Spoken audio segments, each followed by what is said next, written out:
Welcome to our channel. This is Yvonne from Ginger Chick Rehab, and along with my husband Chris, we do thrift flips. We take unwanted, unloved, outdated thrift store finds and then we give them new life. And on our channel, we share the process with you all.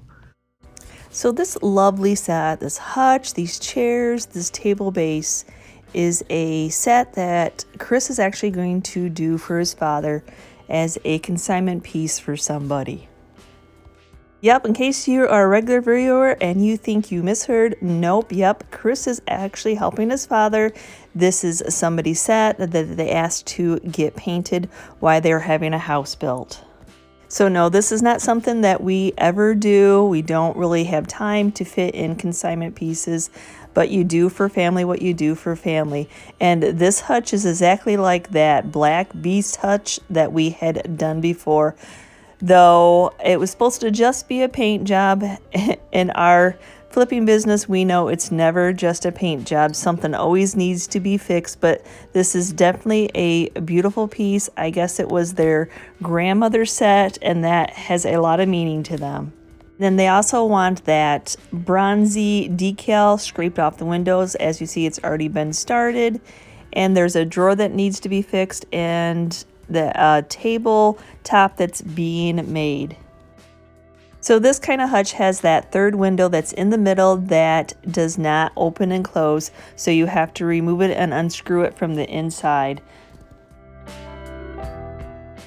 And that it does have all its original hardware, so that's always a plus. So now it's time to get all that hardware removed.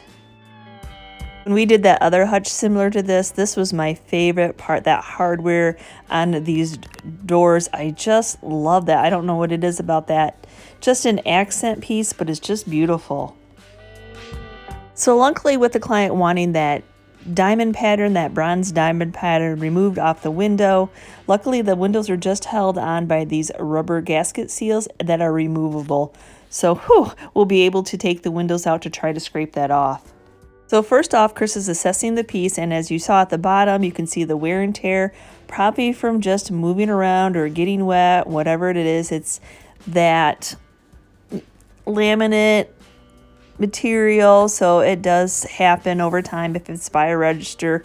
I don't know why, but so Chris's fix is some Durham water putty just to use as a wood filler to fill in where those chips have happened. And I think this has just been in storage, so of course it needs a good vacuuming. So for the table base, he's just going to go in with an orbital sander. This is actually real wood, so it's got some wear and tear, some scratch marks, some areas where the wood is raised. So to get that nice smooth surface and get some of that top coat off, he's just going with some 220 sandpaper and getting that smoothed out. And then for the areas that he can't get the orbital sander, of course, he's going to have to go back through and hand sand just to get some of that shiny off and any bumps and dents that might have happened over time. Oh, for the love of chairs, don't you just love the bottom of these chairs? I know all of you that make spindle boxes are eyeballing these chairs just for their legs. Okay, I shouldn't have said that because this is a client's chair, but these are absolutely beautiful solid wood pieces. But same thing, they needed to be smoothed out, some of that shiny taken off. They are just, I absolutely love the bottom of these chairs. What detail. So now that that Durham water putty is dry, he can go back in and get that smoothed out and then sand the rest of the side of that piece, just getting off some of that shiny on that veneer board so it accepts the paint a little bit better. And then you can really tell how shiny it is when you get to the top of this piece, and you can see there's a couple little watermarks. Hopefully they will cover up, but yep, need to get this shiny, need to get any of those dents, any of those marks smoothed out. And unfortunately, it looks like this drawer must have been dropped. Of course, it's got that velvet for your silverware that's not in wonderful shape. It's not as if that client had asked us to fix this by any means. Just seeing that bad glue job and that really old. This is something that we do. If we're going to do an entire piece, Chris is going to fix the entire piece, and fixing this drawer is one thing that he will do, and especially taking that green velvet off. I don't think that their heart is set on having that very damaged green velvet. That velvet's not going to give up easy without a fight. It's been glued on there for quite a while. Well, he got most of it off, but there's always those stubborn glue spots, so he's going over with the orbital sander and trying to sand it as much as he can. Now that he has everything prepped, it's fixed, it's all ready to be cleaned. So now this beast, I know some people don't like me saying that, but it's a 3-section hutch, 4 chairs, 2 table bases. Oh my goodness, it is a big hutch. So yep, it is a beast of a dresser, and now it's time to get all those pieces and parts cleaned, getting all that grime, any buildup over time, any cleaning products that have left residue, anything that will prevent you from getting a good adhesion for your paint. So the bottom of this hutch had some wonkiness, and usually that is an easy fix, just some of these little thumb tack, like just to level it out. It always seems to be missing one. There's always one, but it always seems to be missing the other one that makes it kind of wobbly. Now for this piece, since it is that veneer board, it's that shiny surface, he tried to sand as much as he can to get their paint color to stick. He's going in and doing a couple coats of this bin primer.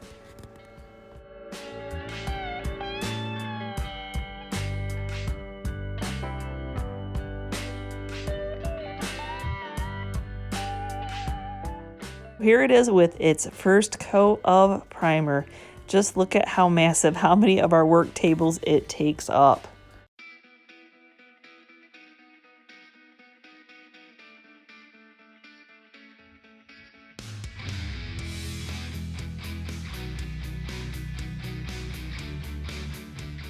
Before priming the chairs, there is some wording, there's some dating on the bottom. So Chris is just going to take some of that contact paper, cover it up, tape it on just to protect it. I don't know anything about the wording, but I don't want to cover it up. So chairs is something that we don't actually do very much of. So I told Chris, I'm like, hold on, let me go get you some spray primer. These are very shiny, the real wood. Let's get these primed. So I went and got him a few cans of this spray bins primer just to get, this is just that type of all those slats and all that detail that is hard to get in.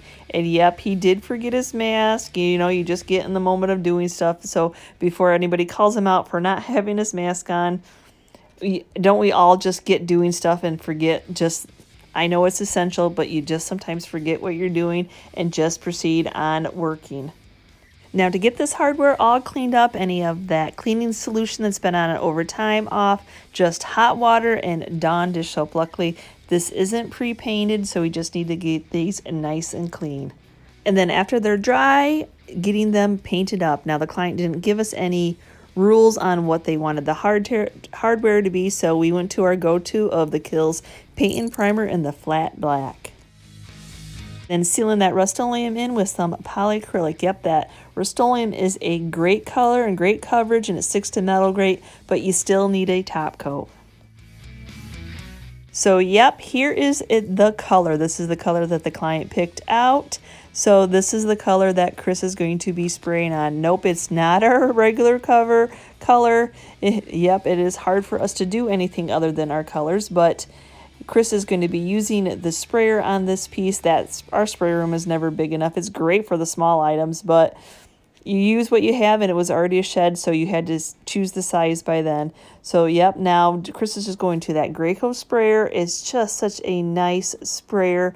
No complaints about this sprayer at all. This will just take this time down in half. I mean, it took him the whole day just to get this piece primed.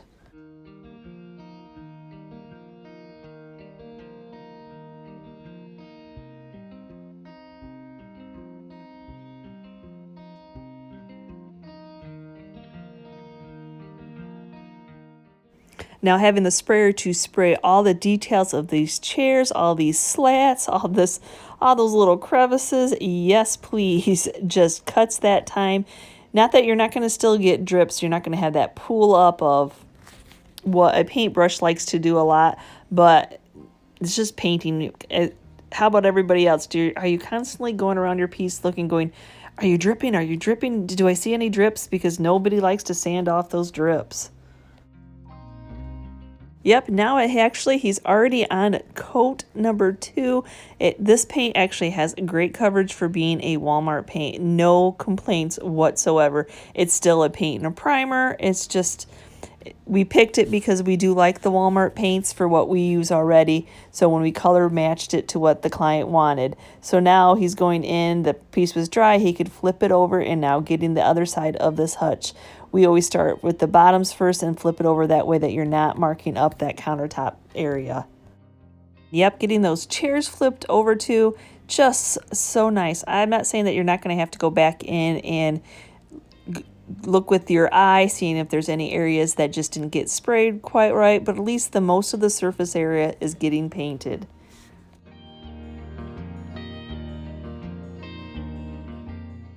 I think that Chris is getting a little claustrophobic in our workshop right now.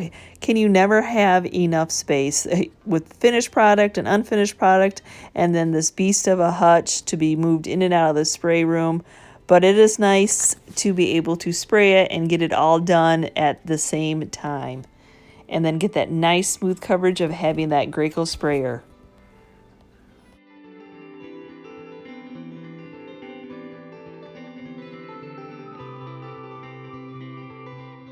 So the client did want some distressing on this piece. So Chris is going into those sharp edges and sanding down to show off some of that wood.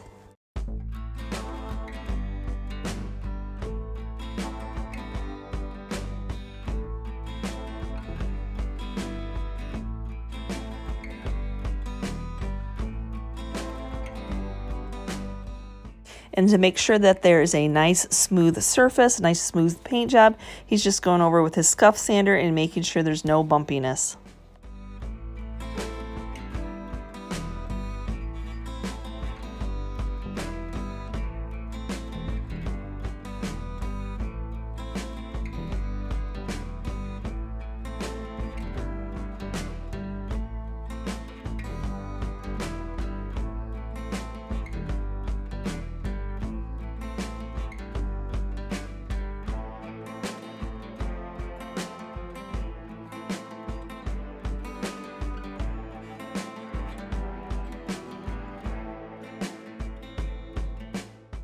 So you can tell how big this piece is when a 6'4" man makes this piece look big.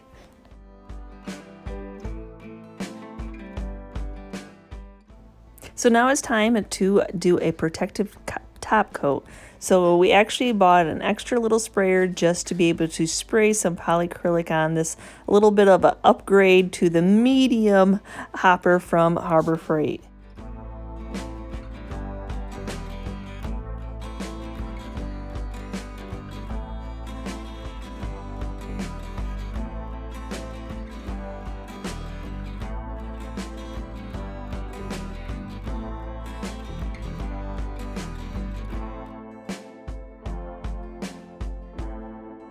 So I picked up these scouring pads that were that nice light color. What a wonderful, kind of, to me, remind me of a steel wool. So Chris is going in and using that. That's just going to take that bumpiness that's left behind from spraying that polycrylic on this piece and making it nice and smooth. I'm glad that I ran across these while thrifting. I don't know if I've ever noticed them in the stores before. I guess I've never looked, but I thought these would be a perfect way just to get that bumpiness off these lighter colored pieces. And then the finish is that Varathane finishing wax in the natural. That's going to give it that nice protection and that nice smooth feel.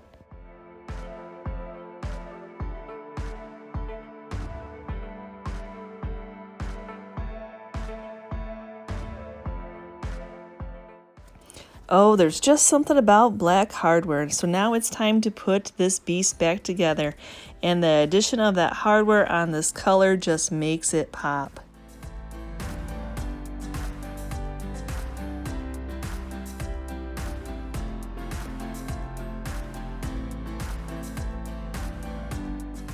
So I'm going to help Chris out by seeing if I can remove this bronzy diamond on the windows.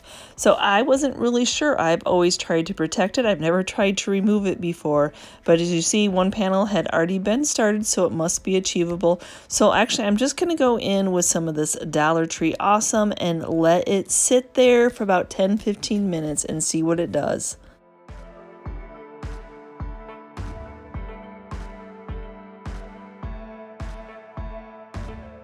Then just using this little scraper tool that I picked up for $1 so at the Harbor Freight, I have to say after letting it sit and it's just scraping right off. Who would have thought that it would have been this easy after all those years of being on there?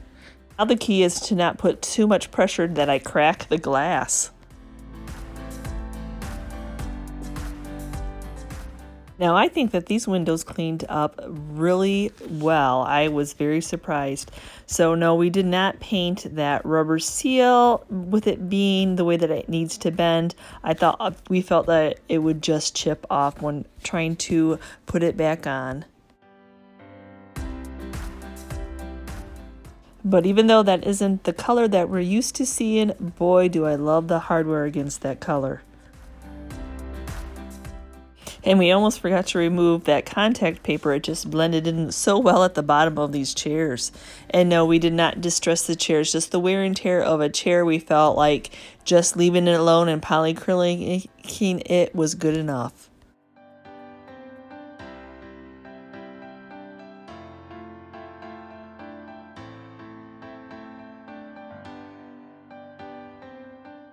So now Chris is going to make a divider for that one drawer that was busted up. I don't know what happened, why it was Gorilla Glued in. So I'm just giving it a quick paint job of some Waverly chalk paint and ink, spraying with some polycrylic, and then he's making some nice little separators so they can still use it for silverware if they choose to.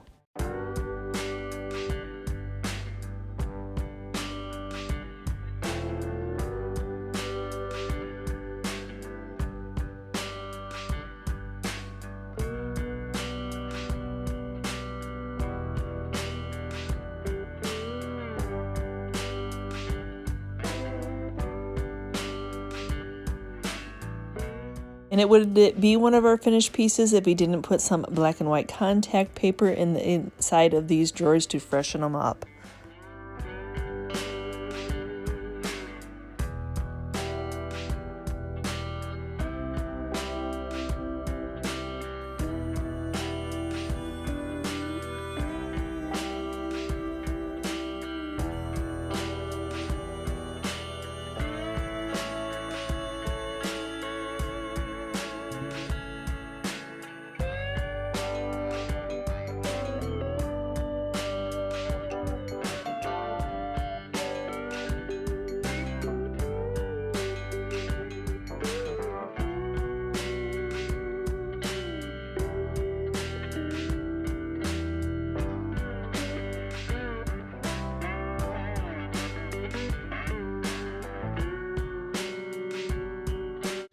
So I thank you so much for watching today's video, and what did you think of this furniture flip? Was it something you would have stayed away, or did we inspire you or help you out in any way? So I thank you again so much for watching today's video, and if you're part of our YouTube family, thank you so much.